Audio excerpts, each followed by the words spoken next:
So going back now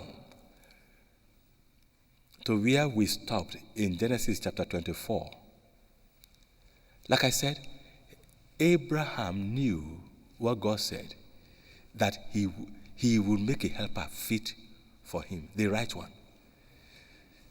The one that has the same soul, the same type of soul, that to be complementary.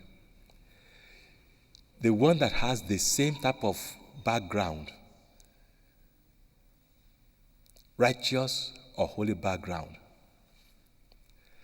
The type of woman that will have the same aspiration, the same goal, who will be interested in Isaac's profession, who will be interested in Isaac's calling.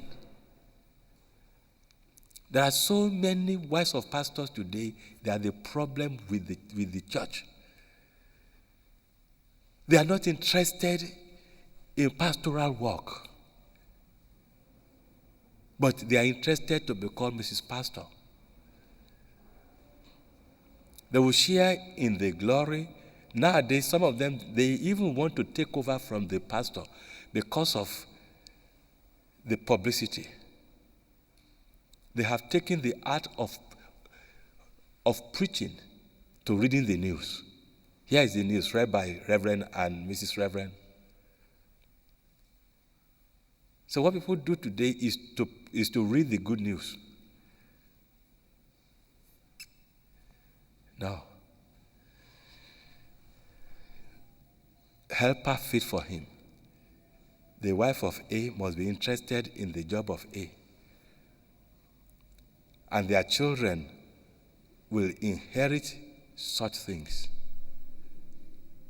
The equivalent of that today in some countries, when two people want to get married, they perform some tests. Notably in places like Nigeria, where there are a lot of Pentecostal churches, you want to get married now, it's mandatory in some churches that you go for HIV test. It's obvious. Again, in some, because of the long-term implication of a sickle cell, they advise you go for sickle cell anemia test for the sake of the children unborn and for the sake of the marriage itself. Because if both of you are sickle cell carriers of the highest grade, then all your children will be sicklers. And then before your very eyes, they'll be dying young. And the marriage may collapse on account of that.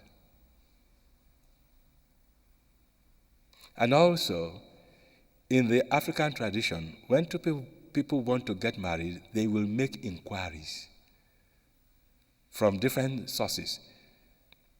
They will set out their intelligence network to investigate into the families of those getting married, whether they have a history of mental illness, or they have history of divorces, or they have history of causing trouble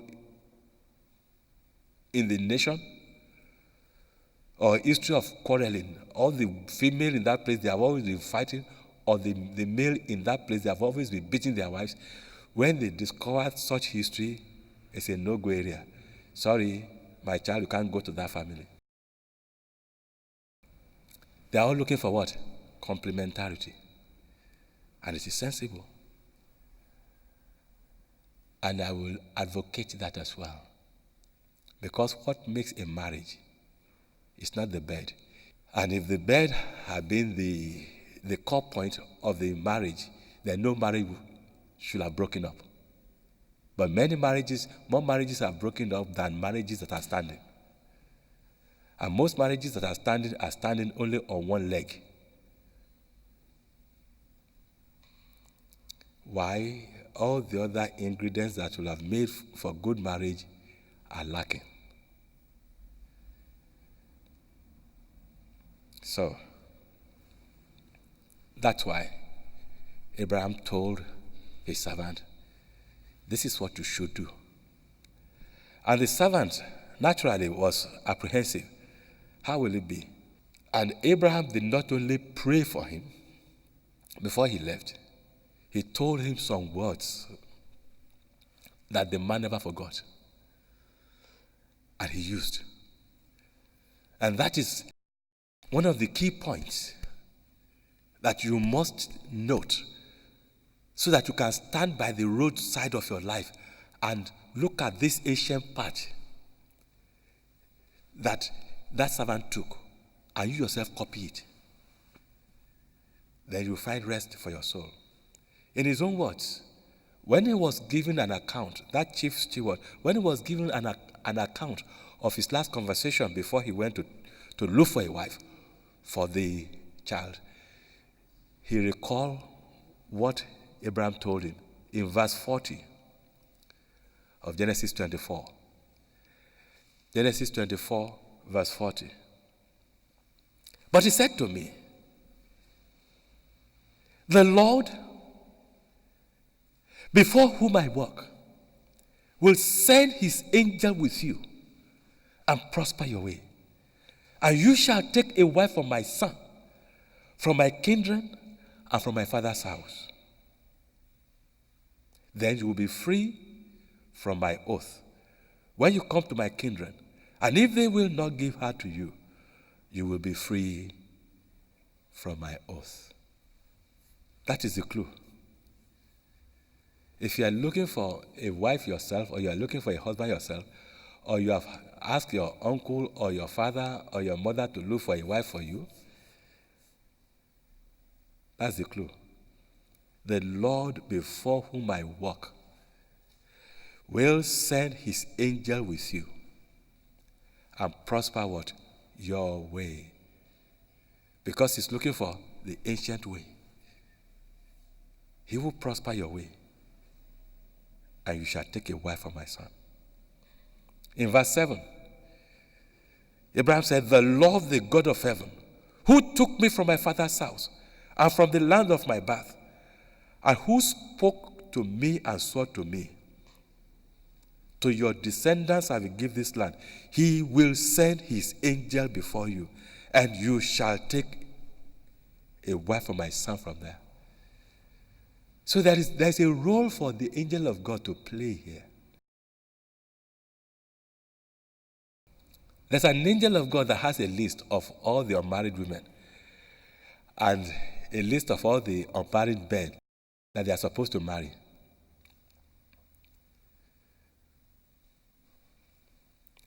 There's an angel of God who knows where the chart of who is a helper fit for who. He will find it. Let him go with you. You believe. Some of you have been waiting for 20 years. Because when you became born again, the pastors of the churches told you that, don't worry, God will provide for you. Pray. You believed, which you should do, and you have been praying for 20 years, no answer. There are so many things wrong with that.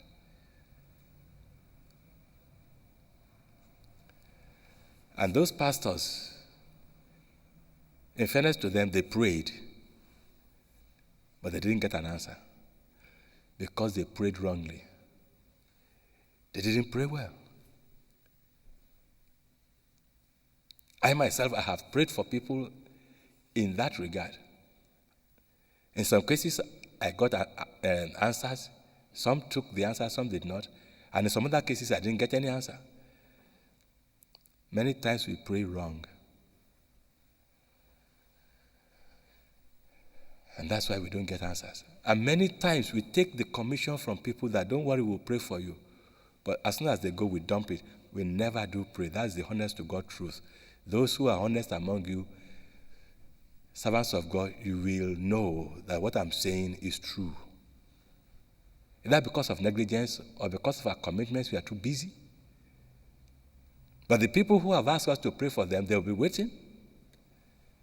And when they do not get, some of them would just jump the gun. And others When they come and accost you, then you tell them a lie. By the way, who are those on the, that one. Yes, I remember that one. God says that one, which is not true. God never said. Now, that chief servant, the oldest, and who had charge of everything that Abraham had, it was not for nothing that he rose to that position of being in charge. He must have been a very honest man. He must have been a man who believed in whatever his master was doing. He must have been a man who never challenged his master, who would do exactly as he was being told. Can the same thing be said for you? I doubt it. If I tell you now what to do, will you do it? I doubt it. Even if you say you will do it, by the time you leave where I was talking to you, you will have bent the instruction to suit your angle.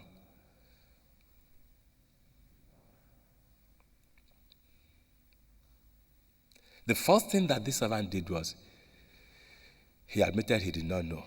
He was going to a very wild field.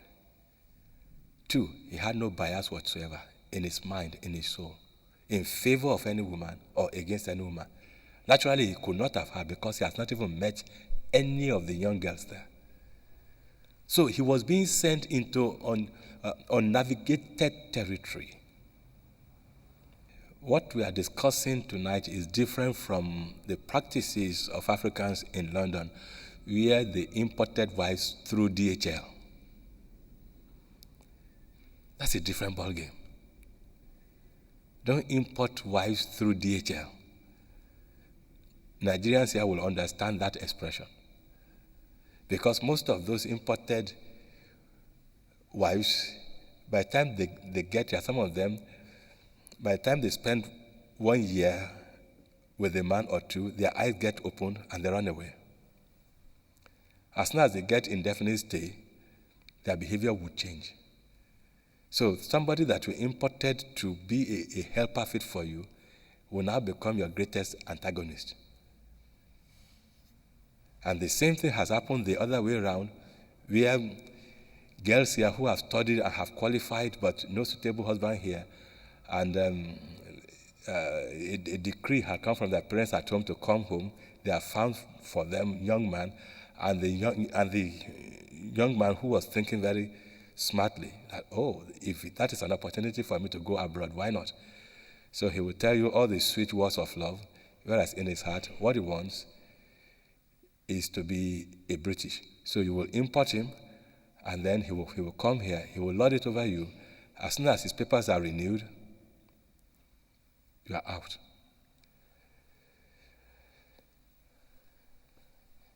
That's not what we are talking about. What we are talking about here is seriousness. The servant went to look for a genuine wife, not arranged wife, genuine one. And he did not go alone. God went with him, with the angel of the Lord guiding him. The first thing that the angel of the Lord guided him to do was to pray. Again, this guy had watched his master praying. He had been attending the prayer meeting or the whatever of Abraham. So he had got to know that prayers move the hand that holds the universe. And that is the hand of God. He went to Mesopotamia, to the city of Nahor, verse 11, chapter 24. And he made the camels kneel down outside the city by the well of water at the time of evening, the time when women go out to draw water. And he said, "O Lord," you see, he had got to the city before making any approaches. There were so many of these young women, he saw them going to water, but which one? He had to inquire from the Lord. And that brings me to one of the cardinal points in looking for the ancient path where the good way is. The art of inquiring from the Lord. It's about step-to-step activity that you want to embark upon. Have you asked the Lord?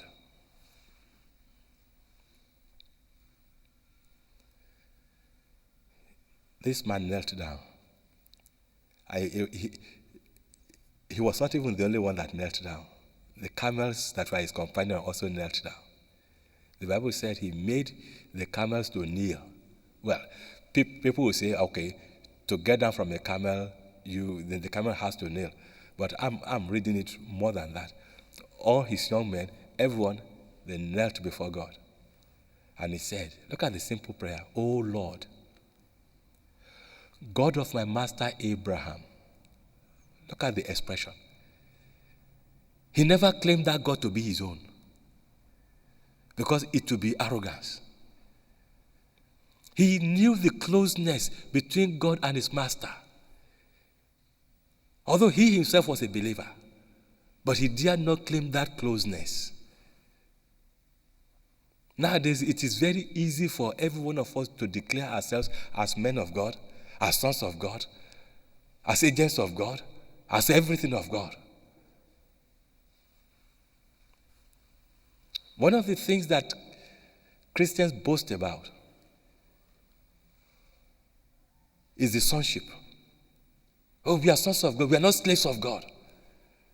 And the Muslims, on the other hand, they still, tomorrow still say they are slaves of God. I'm not going into the pros and the cons of both. What I'm discussing now is the arrogance by which we claim. And many of us who say we are sons of God, we are not even near being slaves of God, not to mention sons of God.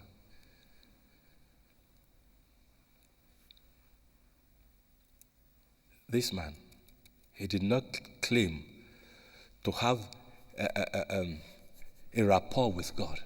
He did not claim to have a cordial relationship with God, but he knew his master had. And so he prayed rightly, "O Lord, God of my master Abraham, grant me success today." He was specific. Grant me success today. Those of you, like I said before, who have been in need of husband or wives, whatever, why don't you, after this talk, before you sleep tonight, why don't you kneel down and put yourself in the position of this man and simply beg God in your heart and ask him to grant you success this month. Grant me success in this matter. That servant never doubted that God would do it. In his own time, he used his master's connection to twist the hand of God. Today, you yourself, you are going to use your master's connection to twist the hand of God. And your master is greater than the master of this servant. Your master is Jesus Christ, greater than Abraham. So God will hear faster. If you can only have faith to trust in this way, this ancient way that this servant tried, and it worked for him. If it worked for him, it will work for you, because he tried the same God that you are trying.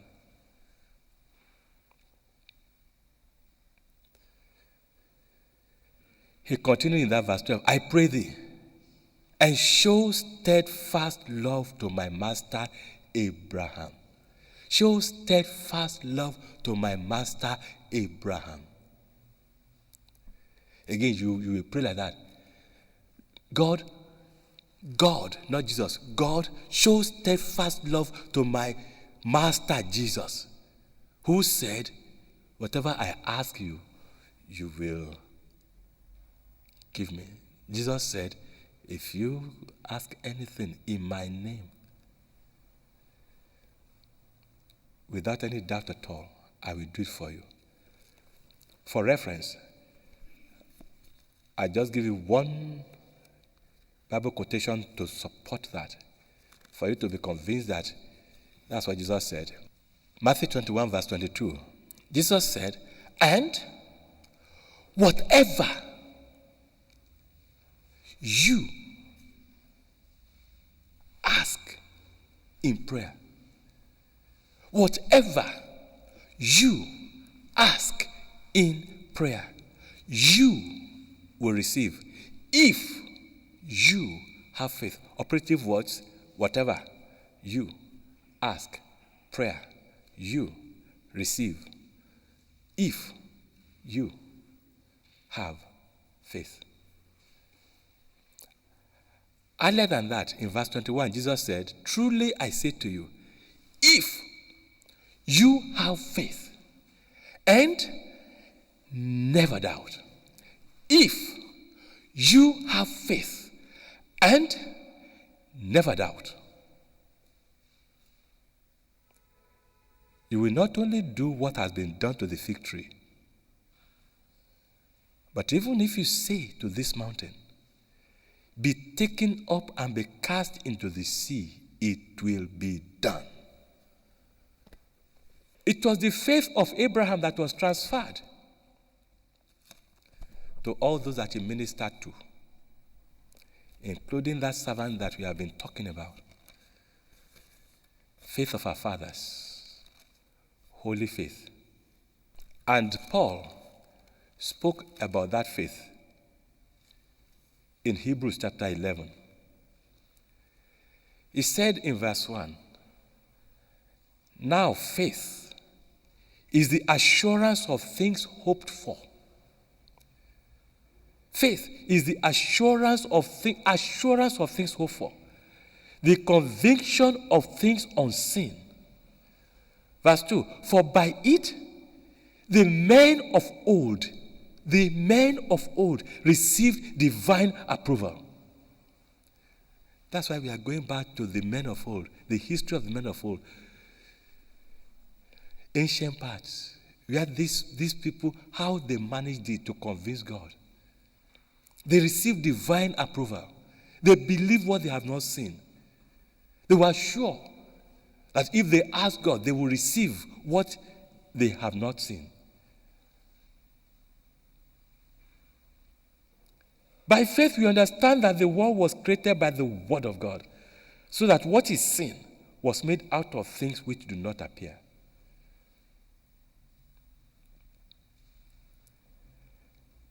And it goes on and on and on and on. And verse 6, it says,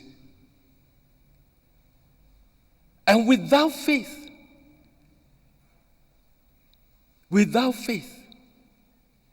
it is impossible to please God. Hebrews 11, verse 6. Without faith, it is impossible to please God. For whoever, underline that, whoever will draw near to God must believe that he exists. And must believe that he rewards those who seek him. He rewards those who seek him. And he went on and gave examples of those men of old that received divine approval. And verse 8, he mentioned Abraham. He said, by faith, Abraham obeyed when he was called to go out to a place which he was to receive an inheritance. You see, he obeyed. Leave your people, go to this place. By faith, he obeyed. And he went out not knowing where he was to go. He went out not knowing where he was to go. By faith, he did it. Why did he do it? Verse 10 says, please underline verse 10 as well. It says, for he looked forward. That's the key. He looked forward to the city which has foundations, whose builder and maker is God. He looked forward to a city which has foundations, whose builder and maker is God. Brethren, that's why we are here. That's why we are standing by the roads, asking for the ancient paths that will lead us to that city that has foundations, whose builder is God, and whose maker is God. Abraham was looking at that. And that's what strengthened his faith to go when God said go, not knowing where he was going. Do like that. Then, verse 11, he also spoke about The faith of Sarah. And he said, by faith, Sarah herself received the power to conceive. Power to conceive, even when she was past the age. Since she considered him faithful who has promised. Now what he says he will do, he will do. And look at these two important verses, 13 and 14. Paul says in verse 13, these all died in faith, not having received what was promised, but having seen it and greeted it from afar, and having acknowledged that they were strangers and exiles on earth. Verse 15 says, if they had been thinking of that land from which they had gone out, they would have had an opportunity to return. But as it is, they desired a better country, that is, a heavenly one. Therefore, God is not ashamed to be called their God, for he has prepared for them a city. That's why we are seeking the ancient path that will lead us to the homeland up there. If we are seeking things of this world, when we die, we will return. Well, I don't want to return to this world. That's why God is not ashamed that I believe to be called my God. And he's prepared a place for me and for you. If you have the same mind and have the faith. So Abraham had the faith. The faith was transferred to his servant. And on the way to seek a wife for Isaac, he prayed to the same God.